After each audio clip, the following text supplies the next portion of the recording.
മോനെ, ഒരു തുള്ളി കള്ള് നിന്റെ തൊണ്ടയ്ക്ക് താഴെ പോയിട്ടുണ്ടോ, നീ രക്ഷപ്പെടത്തില്ലടാ.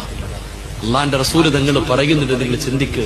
ഒരു തുള്ളി കള്ള് നിന്റെ തൊണ്ടയ്ക്ക് താഴെ പോയിട്ടുണ്ടെങ്കിൽ അള്ളാടെ സ്വർഗത്തിൽ കേറാമെന്ന് നീ സ്വപ്നത്തിൽ പോലും കരുതരുത്.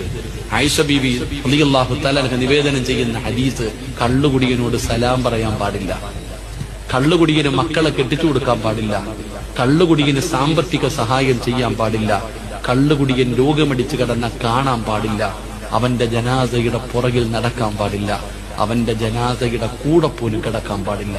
അള്ളാഹു കാക്കുമാറാകട്ടെ. നിസ്സാരമാണെന്ന് വിളിച്ചോ, അവിടുന്ന് ഇവിടുന്ന് ഒളിച്ചു ഭാഗത്തരിക്കണ മക്കളെ സൂക്ഷിച്ചോ മോനെ, ഒരു നാൾ അല്ല പൊക്കോടാ. അള്ളാഹു കാക്കുമാറാകട്ടെ, അല്ല കാക്കുമാറാകട്ടെ. ഒരു ദിവസം അല്ല നിന്നെ പിടിക്കും, അന്ന് നീ ഒരുപാട് വേദനിക്കേണ്ടി വരും. ചെയ്തത് വേറെ എവിടെങ്കിലും കിടന്നായിരുന്നെങ്കിൽ കുഴപ്പമില്ല എന്ന് പറയാ. നീ